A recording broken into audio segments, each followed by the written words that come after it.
ఎలా ఉన్నారు మీరంతా? మరి ఒక మూవీ బ్యూటిఫుల్ గా ఉండాలి, సూపర్ గా హిట్ అవ్వాలి అనుకుంటే మంచి సాంగ్స్ ఉండాలి, హృదయానికి హత్తుకునే సాంగ్స్ ఉండాలి. అలాంటి మూవీస్ లో దానికి ఇంకా స్పైసీగా రావాలంటే సూపర్ ఫైట్స్ ఉండాలి. మరి ఆ ఫైట్స్ అండ్ లవ్లీ సాంగ్స్ కి కాంబినేషన్ రావాలంటే ఒక సూపర్ డైరెక్షన్ లో డైరెక్ట్ అవ్వాలి. మరి ఇలాంటి కాంబినేషన్ లో ఈ రోజు మనం మీట్ ద స్టార్ లో రెడీగా స్టార్స్ ఉన్నారు. మరి వాళ్ళ పరిచయం రియల్లీ స్టార్ట్ చేద్దామా? Let's begin the show. Hi sir, how are you?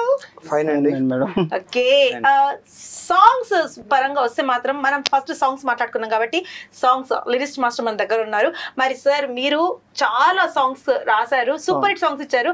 మరి అందులో చాలా మటుకు అంటే హృదయానికి హత్తుకొని ఒక రొమాంటిక్ సాంగ్స్ లాంటివి చాలా ఉన్నాయి. మరి అలాంటి రొమాంటిక్ సాంగ్స్ మీరు చెప్పబోయే ముందు మీ ఇంట్రడక్షన్ పార్ట్ మా వ్యూవర్స్ కి చెప్పండి. నమస్తే అండి. హాయ్ అండి, నా పేరు తిరుపతి జవానా, నేను సాంగ్ రైటర్ని. అభిలాషలో ఒక మంచి పాట రాయించారు నా చేత. ఇంతకుముందు ఏబిసిడి, జంబలాడ బంబ, విక్రాంత్ రోన, ఊరవశ ఓ రాక్షస పాటలతో పాటు ఈ పాట కూడా నాకు మంచి పేరుని తీసుకొచ్చింది. చాలామంది కూడా మధ్య మధ్యలో వచ్చే లైన్స్ కోసం మాట్లాడుతూ ఉన్నారు. సో చిన్న చిన్న ఇంగ్లీష్ వర్డ్స్ తెలిసిన పదాలని మేము వాడామన్నమాట. సో దానికోసం చాలా మంది మాట్లాడుతూ ఉన్నారు. సో సాంగ్ కూడా చాలా బాగా రాశారని చెప్తూ ఉన్నారు. అంటే ఇవాళ రేపు మధ్య మధ్యలో ఇంగ్లీష్ పదాలు రావడం అనేది ఒక ట్రెండ్ కదా. ట్రెండ్ అని పక్కన పెడితే కథకి అవసరం కాబట్టి మేము వాడాల్సి వచ్చింది. ఓకే, మరి మీకు ఆ లవ్ సాంగ్స్ ఎలా వచ్చాయో అడిగే ముందు మన ఫైట్ మాస్టర్ గురించి అడుగుదాం. హాయ్ సార్, आपका नाम? నవా. నవా. నవయ్య. ఓకే, నేను హిందీలో మాట్లాడు. మన ఫైట్ మాస్టర్ ఫేస్ చూసి ఒక ట్యాగ్ ఉంది కదా, don't judge A book by its cover అని తెలుగులో మాట్లాడతారు అన్నమాట ఇప్పుడు మనతోటి. తో మీరు ఇప్పుడు చెప్పండి, మీరు ఫైట్ మాస్టర్ గా ఎన్ని సంవత్సరాల నుంచి ఇండస్ట్రీలో ఉన్నారు? ఫైట్ మాస్టర్ గా నేను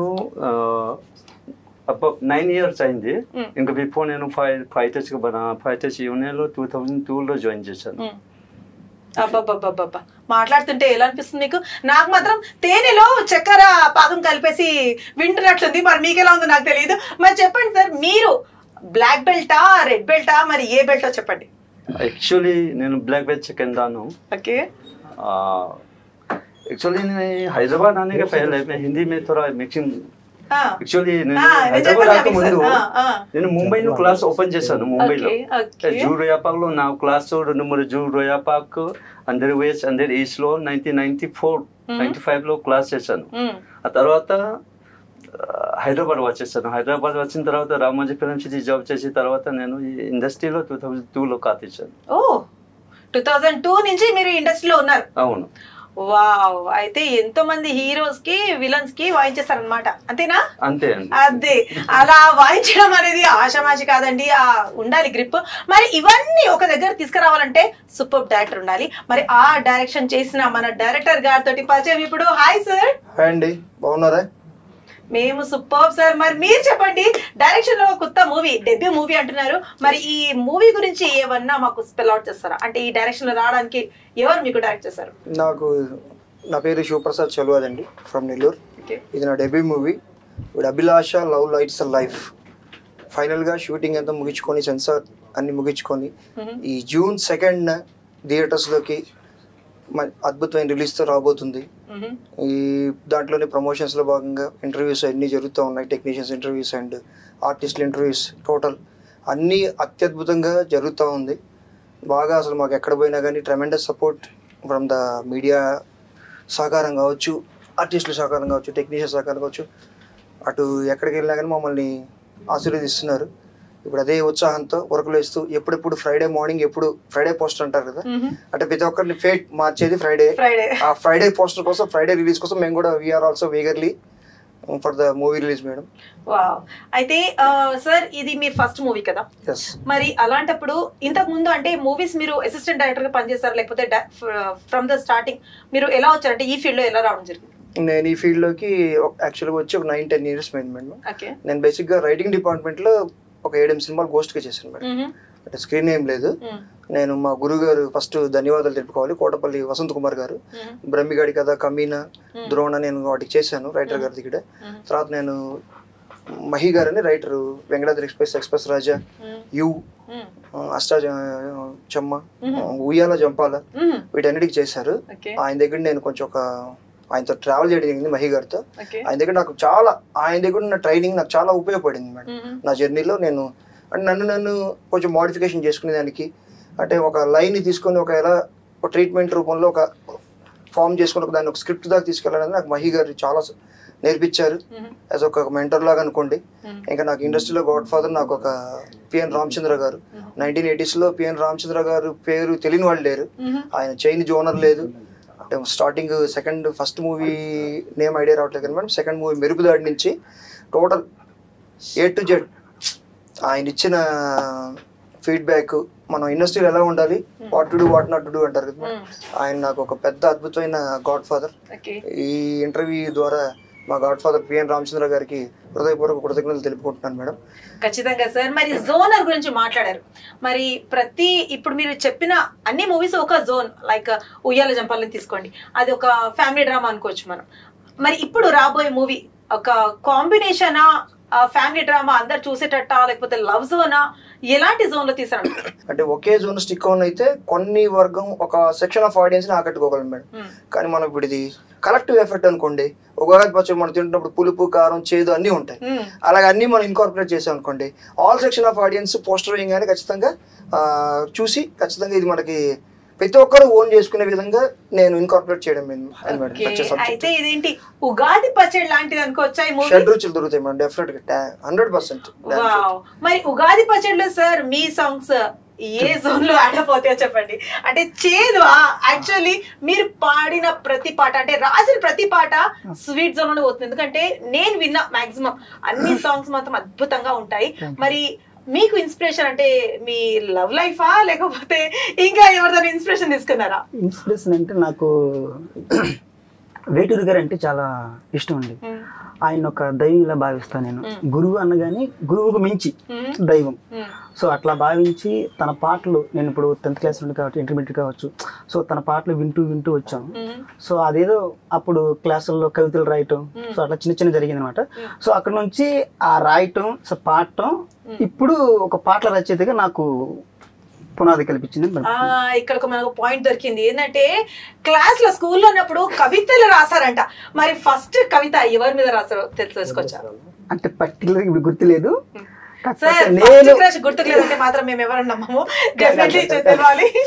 నేను పర్టికులర్ గా ఒకరి మీద రాయలేదు.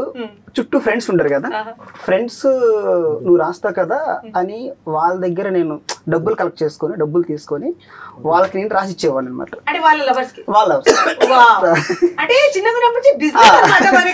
బిజినెస్ కాదు కానీ మనీ ఇస్తున్నారు, ఎంకరేజ్ చేస్తారు అనుకున్నా తప్ప బిజినెస్ అని నాకు అప్పుడు ఆ థాట్ లేదు. నాకు అప్పుడంతా మైండ్ మెచ్యూర్ లేదు అనమాట.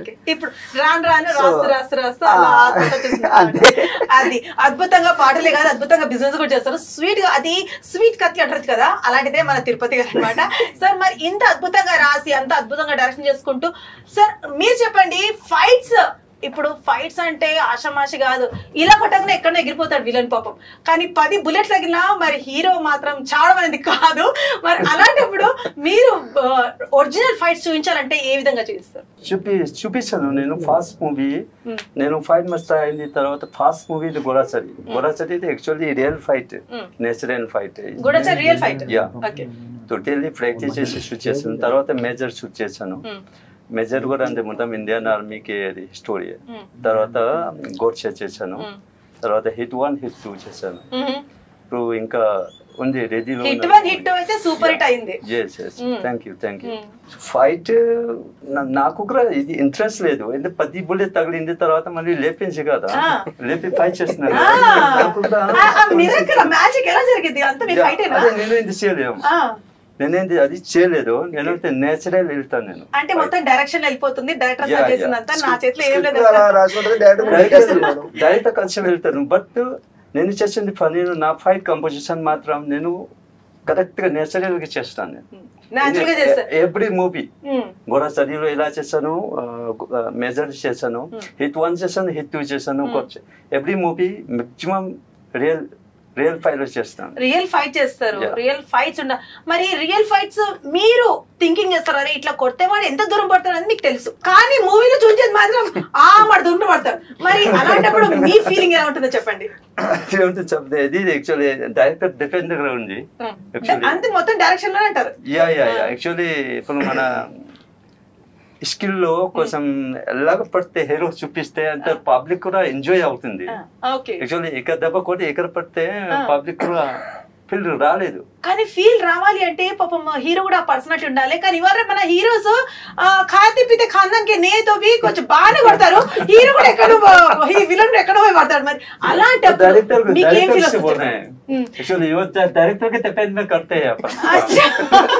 అయితే మొత్తం డైరెక్టర్ సాఫ్ చేస్తాడు. సార్ మీరు చెప్పండి, మరి కెమెరాకి ఆమడ దూరం తిప్పాలి అంటే మీకు కష్టం పడుతుందా, లేకపోతే వీడు అక్కడే పడతాడు నేను స్పాట్ రాసాను రెడీ చేసుకుంటారా? మేడం సినిమా అంటే ఇమాజినరీ మేడం, ఫ్యాంటసీ.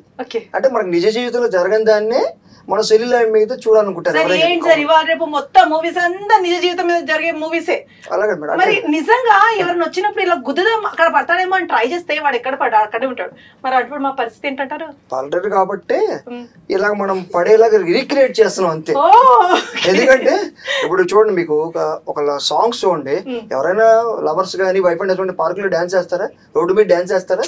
అలా జరగదు కాబట్టి సాంగ్ కంపోజింగ్ అలా ఉంటది. ఇమాజిన్ అంటే మనకి ఈ ఇమాజినరీ అంటే ఇక్కడ సాంగ్స్ గురించి మాట్లాడారు కాబట్టి మనం ఇమాజిన్ చేసుకోవచ్చు. అంటే ఆ పాట విని మేము ఎక్కడో ఉన్నాం స్విట్జర్లాండ్ అని ఫీల్ రాస్తుంది. మరి ఫైట్స్ కి ఫీల్ రాదు కదా సార్? ఫైట్స్ కి ఫీల్ వస్తుంది మేడం. అంటే మీరు ఒక అమ్మాయిగా కాబట్టి మీరు అలాగ ఆ ఫీల్ అమ్మాయిని తీసి పడద్దు, పక్కన బ్లాక్ బెల్ట్ మాస్టర్ ఉన్నారు, నేను కూడా నేర్చుకోండి మన నెక్స్ట్ మూవీలో. బ్లాక్ బెల్ట్ వేసుకోరాలేదు మేడం, ఇంకా బ్రౌన్ వేరే కలర్ అయితే వేసుకోవచ్చు ఖచ్చితంగా. ఇప్పుడు డెఫినెట్లీ ఏంటంటే ఆ ఫైట్స్ కి అంటే కరెక్ట్ అయ్యే మూవీ లవర్స్ లో మూవీ బఫ్స్ కొంతమంది ఉంటారు మేడం, యాక్షన్ ప్రేమికులు ఉంటారు.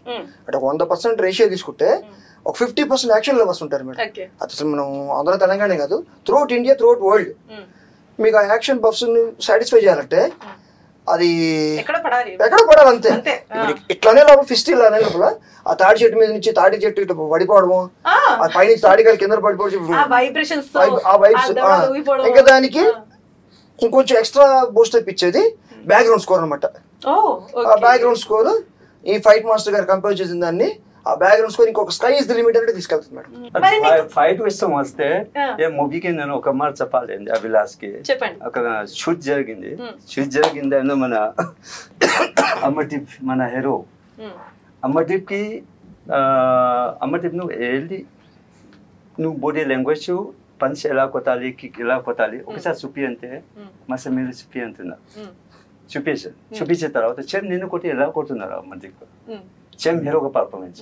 అప్పుడు ఫైట్ ఎవ్రీథింగ్ ఫైట్ చేస్తున్నాను. అమర్దీప్ కి విలన్ కి మనకి ఫైట్ కంపోజిషన్ మొత్తం ఒక్క పాయింట్ చెప్తే ఒక్కొక్క ఫైట్ కి 2 days చేసుకుని మన క్లైమాక్స్ కూడా 5 days 6 days చేశాను. యాక్చువల్లీ 15-16 days చేశాను ఈ మూవీలో. యాక్చువల్లీ హీరో కరెక్ట్ గా లేకపోతే ఒక ఫైట్ కి 4 days పడుతుంది. మన హీరోకి కరెక్ట్ గా చేస్తారు కదా, ఎందుకే ఒక ఫైట్ కి 2 days పడి క్లైమాక్స్ లో 5 days 6 days చేశాను. అప్పుడు ఫైట్ డిస్కషన్ టైంలో మన డైరెక్టర్ శివప్రసాద్ గారు ఏమంటారంటే అక్కడ నుంచి ఎక్కడ పడాలి అంటున్నారు. కోటి 2 సార్లు పడిన తర్వాత ఆ రోజు నా అబ్బాయి కూడా కంపోజింగ్ చేస్తున్నారు. ఆయన దూరం నుంచి ఎక్కడ పడతారు అంటే డైరెక్ట్ పబ్లిక్ అంటున్నారు, కావాలి అంటున్నారు, వద్దు అనే సగం కలిసి అక్కడ పడిస్తారు. ఎడిటింగ్ చేసి చూపించిన తర్వాత అంటే ఫైట్ ఓకే అంటారు శివప్రసాద్ గారు. అంటే మొత్తానికి అంతే ఇక్కడ మనిషి ఎక్కడ వెళ్ళాలి అంటారు. ఈ సినిమాలో ఇలాగా ఈ కంపోజిషన్ మాక్సిమం ఈ అభిలాష్ సినిమాలో కంపోజిషన్ కొంచెం డిఫరెన్స్ ఉంది. మన చిన్న హీరో అనేది చిన్న సినిమా అది మెచ్చం లేదు. యాక్చువల్లీ వర్క్ మన పెద్ద మూవీలో చేసింది ఎలాగ చేశాను. మన హీరో గారు ఒక పేరు ఉంది కదా కుమార్ కి ఇద్దరికి సోలో ఫైట్ చూసా, కరెక్ట్ గా ఇద్దరు కంపోజిషన్ కరెక్ట్ గా చేశాను. యాక్చువల్లీ ఫైట్ కూడా డిఫరెన్స్ ఉంటది. I think sir director sir నాకు ఇక్కడ ఒక విషయం అర్థమైంది ఏంటంటే ఫైట్స్ పరంగా మీరు ఎంత కన్ఫ్యూజ్ అయ్యారో నాకు తెలియదు, కానీ లాంగ్వేజ్ పరంగా మాత్రం ఖచ్చితంగా కన్ఫ్యూజ్ అయ్యి ఉండొచ్చు. మరి దాని గురించి ఆ విషయం చెప్పండి నాకు. అలా కన్ఫ్యూజ్ అవ్వబట్టే ఈ రోజు అద్భుతంగా వచ్చినాయి మేడం ఫైట్స్. అంతే అంటారా? ఫస్ట్ పాయింట్ అలా కన్ఫ్యూజ్ అవ్వబట్టే ఫైట్స్ అద్భుతంగా వచ్చింది. నేను కన్ఫ్యూజ్ కాకుండా ఉంటే ఎలా వచ్చాయో నాకు తెలియదు. అంటే ఏదో చెప్పారు మీరు, ఏదో చూపించారు, అయిపోయిందని అంటారా? Yes madam. అది మరి మూవీ పరంగా చూసినట్లయితే స్టార్స్ మన హీరో హీరోయిన్స్ కొత్త వాళ్ళ లేకపోతే మనకు తెలిసిన ఫెమిలియర్ ఫేసెస్? యాక్చువల్గా అది అతను అమర్దీప్ మనకి సీరియల్లో సూపర్ స్టార్ మేడం. ఇప్పుడు మన సెల్యులాయిడ్ మీద వస్తున్నారు, సిల్వర్ స్క్రీన్ మీద. దీంట్లో కూడా మంచి స్టార్ అవుతారు 100%. అతను బాడీ లాంగ్వేజ్ దేవుడు కొంతమందికి ఇన్బిల్ట్ క్వాలిటీ ఇస్తాడు మేడం, అది అందరికి ఇవ్వడు, ఒక 10% మందికి ఇస్తాడు. ఆ హీరోయిక్ మెటీరియల్ అనేది అతను 100% అతను ఒక ఆల్రౌండ్ పర్ఫార్మెన్స్. అతని బాడీ అన్నిటికి ఫ్లెక్సిబుల్ గా ఉంటుంది. అటు రొమాన్స్ అప్పుడు ఓ రొమాంటిక్ గైగా అయిపోతాడు, యాక్షన్ అప్పుడు ఫెరోషియస్ గైగా అయిపోతాడు, ఓ హ్యూమన్ ఎమోషన్స్ అప్పుడు ఒక సెంటిమెంటల్ గా ఫీల్ అవుతాడు. అంటే ఇన్నోసెన్సీ కానీ టోటల్ యారగెన్స్ కానీ అన్ని క్యారీ చేయగలడు. అతని కళ్ళల్లో ఎక్స్ప్రెషన్ మళ్ళీ బాడీ బాగా ఫ్లెక్సిబుల్ గా ఉంటుంది. ప్లస్ అతనికి చెయ్యాలి అనే ఒక పట్టుదల ఉంటుంది చూడండి, అది 1000% పిక్స్ లో ఉంటుంది మేడం. అంటే పిచ్ ఎక్కిచ్చేస్తా అంటారు చూడండి, అలా నాకు దొరికితే ఒక స్టఫ్ దొరికితే ఒక మంచి క్యారెక్టర్ దొరికి పిచ్ ఎక్కిచ్చే రకం అమర్దీప్ మేడం. వావ్, అయితే ఇప్పుడు అప్కమింగ్ స్టార్ డెఫినెట్లీ హిట్ కొడతాడనేసి మీరు అంటున్నారు సార్. మరి మీరు బీయింగ్ ఏ లిరిక్ రైటర్, మరి మీరు రాయాలి ఒక సీన్ కి రాయాలి అనుకుంటే మరి ఆ సీన్ మైండ్ లో పెట్టుకొని రాస్తారా లేకపోతే లొకేషన్ చూసి రాస్తారా? అసలు ఎలా స్టార్ట్అప్ చేస్తారో చెప్పండి. లేదండి, మైండ్ లో పెట్టుకుని రాస్తాం. డైరెక్టర్ గారు చెప్పిన దాన్ని సో దాన్ని మనం ఇంజెక్ట్ చేసుకొని సో రాస్తే ఎలా ఉంటది అనేది అంటే ఆ వరవడిలో రాస్తాం పాట. అంటే ఇప్పుడు ఒక రొమాంటిక్ సీన్ ఉంది, దాని గురించి మీరు రాయాలి, అలాంటప్పుడు మీరు ఎలా ఇంజెక్ట్ చేసుకుంటారు, ఎలా రాస్తారు చెప్పండి. అది మొత్తం ఊహల్లో వెళ్తూ ఉంటాం. అంటే అక్కడ ఆ హీరో ప్లేస్ లో మనం ఉండి సో దాన్ని మనం దాని ఇన్వాల్వ్మెంట్ అవుతూ ఆ ఊహల్లో తేలుతూ రాయటం. ప్రతి ఎవరైనా సరే సో అట్లాగే రాయాల్సింది పాట. అయితే ఒక్క పాట రాయడానికి మీకు ఎన్ని రోజులు పడుతుంది చెప్పండి? అలా పర్టికులర్ గా చెప్పలేము మేడం, అంటే ఇన్ డేస్ పడుతుంది లేకపోతే ఇంత టైం పడుతుంది, మనం సమయం కోసం మనం మాట్లాడలేము. ఎందుకంటే తను చెప్పిన సందర్భం మనకి పదాలకి టక్కన కనెక్ట్ అయింది అనుకోండి, 1 hour అయిపోవచ్చు, లేదనుకుంటే 2 days పట్టొచ్చు, 3 days పట్టొచ్చు. అది మన టైమింగ్ సమయం మనం చెప్పలేము అనమాట. ఓకే, అయితే ఊహా సుందరి 2 రోజుల కోసం మీకు బుక్ అయిపోతుంది అనమాట, అంతేనా సార్? మరి అలాంటప్పుడు మీరు రాసిన పాట మళ్ళీ సార్ వినంటే ఆయన కూడా మీ ఊహల్లో లోపల అంటే పీప్ అవ్వచ్చా? ఎవరండి అంటే ఇప్పుడు మీ ఊహా సుందరి సెపరేట్ జోన్ ఉంటుంది, మరి మీరు వెళ్ళి డైరెక్టర్ చెప్పాలి, అలాంటప్పుడు ఆయనకు ఎలా చేస్తారా మీరు?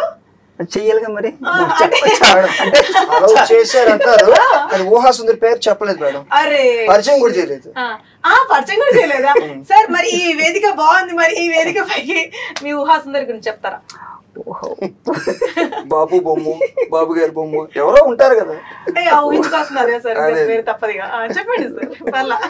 అంటే ఇప్పుడు ఒక్కొక్క సినిమాకి ఒక్కొక్క పాటకి సుందరులు మారిపోతా ఉంటారు,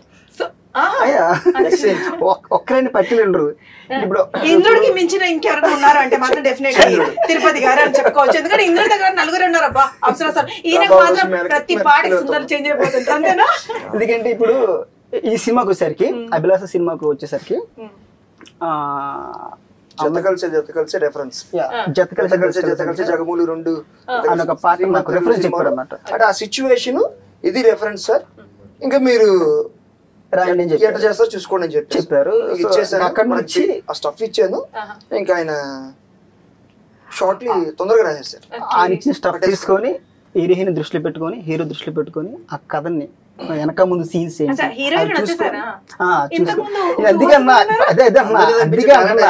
ఇప్పుడు మీరు ఒక్క నిమిషం అందుకే అంటున్నా, ఇప్పుడు ప్రతి పాటకి ఊహా సుందరులు మారుతారంటే దాని మీనింగ్ అదే. ఎందుకంటే పాటకి ఇప్పుడు ఇప్పుడు ఈ సినిమాలో ఉన్న హీరోయిన్ ని మనం ప్రతి సినిమాకి మనం ఇమిటేషన్ చేసుకోలేం, ఆ సందర్భం తగ్గట్టు మారుతూ ఉంటారు.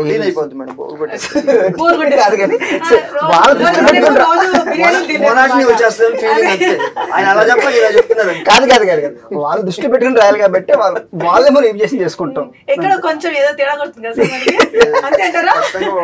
కంప్లైంట్ చేయాల్సిన విషయం, ఎవరైతే వ్యూవర్స్ ఇంకా మీ ఫ్యామిలీ మెంబర్స్ వస్తున్నారు ఖచ్చితంగా ఇంటికి వెళ్ళాక మాత్రం మీకు ఉంటుంది ఆల్ ది బెస్ట్ దానికి మాత్రం. కానీ సార్ దాదాపు 40 సాంగ్స్ రాస్తారని చెప్పారు, మరి ప్రతి జోన్ అనేది మారుతుంటుంది కదా, అంటే లవ్ జోన్ ఒకటే ఉండదు, లవ్ మాస్ ఐటమ్ సో ఇట్లా లవ్ బ్రేకప్ సాంగ్స్ అంటే బ్రేకప్ అంటే మళ్ళీ ఏడ్చుకుంటా రాస్తారా? లవ్ అంటే ఊహించుకుంటా రాస్తారని చెప్పారు, బ్రేకప్ అంటే ఏడ్చుకుంటా ఏదైనా ఊహే మేడం. ఇప్పుడు ఐటమ్ సాంగ్ కావచ్చు, లేదంటే బ్రేకప్ సాంగ్ కావచ్చు, లేదంటే ఒక మాస్ సాంగ్ కావచ్చు, డ్యూట్ కావచ్చు, ఏదైనా కావచ్చు, అంతే ప్రతిదీ ఊహకు సంబంధించింది. ఆ ఊహలే మన పదాల రూపంలో ఆ సందర్భానికి తగ్గట్టు మనం పాడతాం. మేడం కన్నీళ్ళు కూడా వేస్ట్ చేయరు మేడం, వాటర్ బాటిల్ కన్నీ మీద పోసుకోవడం అంతే, అవే కన్నీళ్ళు అంతే. మరి డైరెక్షన్ సార్ మాత్రం సూపర్ గా చెప్తున్నారు. డైరెక్షన్ మ్యాక్స్ వికెట్స్ దొరికినట్టు అనిపిస్తుంది సార్ మరి అంతే. ఎందుకంటే దీనికి బిఫోర్ సినిమా నాది ఓర్వశివ రాక్షసు శిరీష్ గారు. సో ఆ సినిమాలో ఏంటంటే 2 బ్రేకప్ సాంగ్స్ రాసింది. మీరు మేబీ చూసే ఉంటారు, పెద్ద సినిమా హిట్ అయింది, సాంగ్స్ కూడా హిట్ అయ్యి. సో మంచి మైలేజ్ వచ్చింది నాకు అది. సో దాని తర్వాత ఇది రిలీజ్ కావటం. సో మరి మూవీ డిఫరెంట్ గా ఉంటాయి కథలు. మరి అలాంటప్పుడు మీకు ఎంత ప్రాబ్లం, అంటే రియల్ ప్రాబ్లం అనిపిస్తుందా? అంటే ఆ మూవీలో ఒకటి రాశాను, దాని నుంచి బయటికి రావాలంటే కొంచెం టైం పడుతుంది. అంటే మేమన్నా సరే వింటున్నాము అంటే, ఒక సాంగ్ వింటున్నాం అంటే మాక్సిమం ఆ ఊహలు వెళ్ళిపోతాం. మరి దాని నుంచి బయటకు రావాలంటే ఎవరితో కొట్లాడమో, ఎవరికో తిట్టడమో లాంటి జరగాలి. మరి అలాంటి మీరు ఎలా బయటకు వస్తారు? ఎలా బయటకు వస్తామంటే ఇంకా అంటే ఇంట్లో ఎవరికైనా ఫైట్ చేస్తారా? బైక్ వేసుకొని బయటకు వస్తారంట, ఖచ్చితంగా ఇది గమనించాల్సిన విషయమే. డైరెక్షన్ సార్ మాత్రం ఇక్కడ కూడా డైరెక్షన్ వద్దట్లేదు, మాకు ఇచ్చేస్తున్నారు ఇక్కడ గట్టిగా. మరి యాక్షన్ పరంగా చూసుకున్నట్లయితే ఆయనకి ఎంత ఇచ్చారో చెప్పండి సార్, మీరు చెప్పండి. మీకు యాక్షన్ పరంగా ఫైట్స్ మాత్రం ఇక్కడ మాకు బాగా ఇస్తున్నారు, కనిపించి కూడా ఫైట్స్ ఇస్తున్నారు. మరి మీకు ఎప్పుడన్నా మీరు కరెక్ట్ గా ఫైట్ అయిపోతే మీకు ఒకసారి గుర్తించారా అలాంటి సందర్భాలు లాంటివి? అదే అవుతుంది. అంటే డైరెక్టర్ ఏం రాస్తున్నావా, ఏం ఫైట్లు కొడుతున్నావు, ఒకసారి కొట్టి చూపి అని అన్నారా? అదే ఇప్పుడు అది మన శివప్రసాద్ అని చెప్పేశాను, ఇంకా ముందు డైరెక్టర్ చెప్పలేను. ఎందుకంటే ఫైట్ ఇప్పుడు మాత్రం శివప్రసాద్ సార్ గురించి మాట్లాడదాం మనం. అవును, అదే లొకేషన్ లో ఫైట్స్ మస్ట్ అయింది. మీరు ఏంటి డైరెక్టర్ కొడుతున్నారు, ఏంటి అంత చచ్చిపోతే ఏమవుతారు, ఏంటి దెబ్బ తగ్గింది, ఏంటి ప్రాబ్లం అవుతుంది చెప్పారు. మీరు ఒకసారి రండి పిలిచాను. సౌండ్ వచ్చింది కానీ మనోడికి అవును, నేను అది పోయిన చెప్పాను. నా ఫైట్ ఇది ఫైట్ ఇది नो एक्टिंग करने का कुछ भी नहीं है. इसको करेक्ट గా పర్ఫార్మెన్స్ తెలియాలి, కరెక్ట్ గా ట్రైన్ చేయాలి, కరెక్ట్ గా మెజర్మెంట్ చేస్తే కరెక్ట్ అప్పుడు ఫైట్ చేయాలి. లేకపోతే ఏవోని యాక్చువల్లీ హీరో కానీ విలన్ కానీ మనం ఫైట్ చేసిన తర్వాత మన ఫైటర్స్ కానీ మిస్టేక్ నుంచి ఫోర్స్ ఎక్కువ పడితే హీరో కూడా ప్రాబ్లమ్. అంటే అభిలాష్ షూటింగ్ లో మన అమర్దీప్కి ఎంత కిక్ కొట్టే నేను చూసిన కంపోజింగ్ లో. అది ఒక ఊళ్ళో జరిగింది, ఏమి ఊళ్ళో అది అది జరిగిన టైంలో నేను ఒకసారి చూద్దాం, నేను అమర్దీప్ క్రౌండ్ ఒకసారి చూడు, నేను కిక్ కొట్టాను, ఎలా కొట్టాలి నేను కొట్టాను. అసలు పోస్ట్ రాలేవు కదా, ఇది ఎలా ఫైటర్స్ బాగుంది చెప్తున్నారు. ఓకే ఇది ఓకే నీ ప్లేస్లో నేను ఫైటర్స్ పెట్టేస్తాను చూడు ఉంది. నేను డైరెక్ట్గా ఫైటర్స్ కొట్టి తర్వాత ఫైటర్స్ కరెక్ట్గా రియాక్ట్ చేశారు. అప్పుడు హీరోకి అర్థమైంది, ఓ ఫైట్ ఇది ఎంత ట్రైన్ చేయాలి, ట్రైన్ చేయాలి అంటే టైం పడుతుంది, నాకు ట్రైన్ కావాలి. యాక్చువల్లీ మనది యాక్చువల్లీ మార్షల్ ఆర్ట్స్ క్లాస్ లో జాయిన్ చెప్పేసారా? యాక్చువల్లీ ఇది మన సినిమా ఫీల్డ్ కి కంపోజింగ్ ఫైట్ కంపోజిషన్ చేయాలి అంటే మార్షల్ ఆర్ట్స్ తెలిసిన కానీ చేసే ఛాన్స్ లేదు. నేను యాక్చువల్లీ చిన్నపిల్లల నుంచి మార్షల్ ఆర్ట్స్ తెలుసు. నేను నా ఊళ్ళో షార్ట్ ఫైటింగ్ అని పర్ఫార్మెన్స్ మొత్తం చేశాను. తర్వాత బ్లాక్ బెల్ట్ సెకండ్ రాను. బట్ తర్వాత ఇండస్ట్రీ వచ్చిన తర్వాత నేను 1 year ప్రాబ్లం జరిగింది. నా ఎంత కిక్ కొట్టింది అది కాదు సినిమా ఫైట్. అది ఎంత లోపల ఎంత తగ్గదు, ఎంత ట్రైనింగ్ చేయాలి, ఎంత తగ్గదు, చాలా ప్రాక్టీస్ చేయాలి. అప్పుడు మీకు అనిపించిందా అనవసరంగా నేను మార్షల్ ఆర్ట్స్ నేర్చుకున్నాను, ఇక్కడ ఎంత ఇది నా పనికి ఇది నాకు అవదు, నేను వెళ్ళిపోతాను ప్లాన్ చేశా. అంటే ముందు చాలా పెద్ద మాస్టర్ పని చేశాను, కెనన్ మాస్టర్ కానీ ఫిదర్ మాస్టర్ కానీ చేసేది. ఏంది ఏం చేస్తున్నారు, ఏంది నవీన్ అది చాలా చెప్పండి, నాకు ఏం చేయాలి అని చూసాను. తర్వాత నేర్చుకుని ఇప్పుడు ఇప్పుడు స్టేబుల్ అయ్యారట. మరి రియల్ లైఫ్ కి చాలా తేడా ఉంటుందని చెప్తున్నారు. ఎందుకంటే మన లైఫ్ లోనే కాదండి, మరి ఆ ఫైట్స్ లో కూడా చాలా తేడా ఉంటుంది. మనం కొడితే అక్కడెక్కడో పడరు, అక్కడనే ఉంటారు, కాకపోతే గట్టిగా పంచుకొట్టాలనేసి సార్ అంటున్నారు. అంతేనా సార్? అదే సార్. మరి మాకు ఇంకో విషయం చెప్పండి. ఇక్కడ మరి హీరోస్ కి బాగా మజిల్ గా స్పెషల్లీ ఫైట్ సీన్ లో చూపించేటప్పుడు చూపిస్తారు ఫుల్ మజిల్డ్ గా. మరి అలాంటప్పుడు ఇప్పుడు మన హీరో ఎవరైతే అన్నారో మీరు ప్రతి జోన్ లో అలా మోల్డ్ అయిపోతుంటారు అనేసి, మరి ఫైట్ చేసేటప్పుడు ఆయనకి మీరు చూపించిన విధంగా ఏవైతే చూపించారో మరి ఎడిటింగ్ పాట లేకపోతే రియల్ అయినా ఆ టైంలో ఎక్సర్సైజ్ చేసి కొంచెం పుషప్ చేసి ఫైట్ చేశారా? మేడం మన అమర్దీప్ బేసిక్ గా బాడీ మీద శ్రద్ధ ఉంది మేడం. అంటే అది జిమ్ చేస్తాడు, ప్లస్ ఆ డైలీ ఎక్సర్సైజ్ ఏదో ఉందో అవన్నీ చేస్తాడు. ఎక్కడ కూడా మనం ఇట్లా బిల్డప్ షాట్స్ కోసం సీజీలో మనం ఇట్లా చేయడం కానీ ఎక్స్ట్రాక్ట్ చేయడం కానీ అలాంటివి లేదు. అన్ని న్యాచురల్ గానే అతనే ఇన్కార్పొరేట్ చేసుకుని బాడీని అట్లా బ్లెండ్ చేసుకొని ఏం కావాలో మనకు ఒక 1 week లో ఫైట్ జరగబోతుంది. మనకు ఒక షెడ్యూల్ ప్లానింగ్ ఉంటుంది మేడం. దానికి ఎలా మోల్డ్ చేసుకోవాలి మన బాడీని అలా ట్రైన్అప్ చేసుకుని తనే మొత్తం మనం చెప్పగానే మొత్తం పట్టేసుకొని అలా చేసుకున్నాడు మేడం. మరి లాస్ట్ లో ఒక మాట చెప్పండి సార్, ఈ వచ్చే మూవీ మరి బ్యూటిఫుల్ లొకేషన్స్ లో ఉన్నాయి, మరి ఆ లొకేషన్స్ వెతకడానికి మీకు ఎంత టైం పట్టింది? కొంచెం టైం పట్టింది మేడం. అంటే కొంచెం బాగా అంటే మొత్తం ప్రతిదీ డీటెయిల్డింగ్ గా రాసుకున్నాము. ప్రతి ఒక్కటి ఒక హట్ కావాలన్నా ఒక రేకుల షెడ్ కావాలన్నా అంటే అవన్నీ రీక్రియేషన్స్ లేకపోతే మీరు ఆ పర్టికులర్ లొకేషన్ కి వెళ్ళేసి ఏది కూడా ఒక్కటి కూడా నాకు తెలిసి సినిమాలో వాడిన వాటిల్లో ఒక 5% సెట్స్ వాడేమో కానీ 5 to 10% అంతే మేడం. అన్ని న్యాచురల్ లొకేషన్స్, అన్ని న్యాచురల్ లొకేషన్స్ లోనే మనం ట్రేస్ అవుట్ చేసుకొని మనకి సబ్జెక్ట్ కి ఏది కావాలో ఆ ట్రేసెస్ మొత్తం టీం అంతా మేము వెళ్ళి మొత్తం ఒక టీమ్ గ్యాదరింగ్ లాగా అందరం అంటే not only my decision but unique decision కాకుండా అందరూ గ్రూప్ డిస్కషన్ చేసుకొని ఒక ఇది ఫైనల్ ఫిక్స్ అనుకున్న తర్వాత మనం షెడ్యూల్ ప్లాన్ చేసుకున్నాం మేడం. ఇంకా మీకు ఫైట్స్ లో చెప్పాలంటే మీకు ఒక అమర్దీప్ గురించి అతను బ్రహ్మాండంగా సపోర్ట్ చేశాడు. మాస్టర్ ఏదైతే పట్టుకున్నాడో అది పట్టు చేశాడు. మీకు ఒక మాట చెప్పాలంటే ఆడియన్స్ కూడా అతను అమర్దీప్ ఫ్యాన్స్ కూడా అతను మజిల్ చూస్తే ఒక మస్కిటో కూడా వాడదు మేడం. ఎందుకని? భయం అనమాట, ఆ మజిల్ పవర్ అలా ఉంటుంది. ఇంకేమనుకున్నా నేను. అయితే భయం మోస్కిటో కూడా భయపడతాను మేడం కుట్టడానికి. సో ఆ మజిల్ చూసి మీరు కూడా భయపడద్దు, ఖచ్చితంగా మూవీ చూడండి, సూపర్ గా ఉంది అంటున్నారు. ఫ్యామిలీ జోన్ మూవీ అంటున్నారు, ఖచ్చితంగా అందరితో పాటు వెళ్ళి ఎంజాయ్ చేయండి మూవీ. ఎడ్యుకేషన్ ముఖ్యంగా LKG నుంచి స్టడీ అనేది అన్స్టాపబుల్ మేడం. అది ఎక్కడ దానికి కామన్ కానీ ఫుల్ స్టాప్ ఉండదు. ఎడ్యుకేషన్ అనేది లెర్నింగ్ ప్రాసెస్. అది కోర్ పాయింట్ ఎడ్యుకేషన్ మీద తీసామండి. ప్రతి ఒక్కరికి ఒక మోటివేషన్, ఒక ఇన్స్పిరేషనల్ గా ఉంటుంది సబ్జెక్ట్. అంటే ఖచ్చితంగా ఎంతో కొంత మన పేరెంట్స్ పిల్లల్ని తీసుకొచ్చి అది ఏజ్ గ్రూప్ తో సంబంధం లేకుండా తీసుకొచ్చి ఫ్యామిలీ సెన్స్ యొక్క ఎంజాయ్ చేయమని ఎందుకంటానంటే అక్కడ ఉన్న కోర్ పాయింట్ ఇన్కార్పొరేట్ చేసే పాయింట్ చాలా ఉపయోగపడుతుంది. అంటే కొంచెం మొండిగా ఉన్న పిల్లలకు కూడా ఈ సినిమా చూస్తే ఖచ్చితంగా మనం ఎంతో కొంత సమాజానికి ఒక మెసేజ్ లో మన సినిమా ద్వారా మారుతారన్న నమ్మకం 1000% ఉంది madam. We're confident very about our point madam and about our movie. So definitely sir, ఆ కాన్ఫిడెన్స్ తోటే మూవీ రిలీజ్ June 2 అంటున్నారు. ఖచ్చితంగా మీరు అందరు వెళ్ళండి, చూడండి. ఖచ్చితంగా నేను కూడా చూస్తాను. And all the best sir మీ ముగ్గురికి. ఎందుకంటే సార్ ఫైట్స్ చూడాలి, సార్ మీ పాట వినాలి, అండ్ డైరెక్షన్ ఎలా ఉంది మాత్రం ఖచ్చితంగా చూడాల్సిందే. మరి ఇదండి ఈరోజు మన మీట్ ద స్టార్స్ లో మన స్టార్స్. మరో ఎపిసోడ్ లో మరో మీట్ ద స్టార్ తో మళ్ళీ కలుద్దాం. అంటే take care. This is Madhuri signing off. By.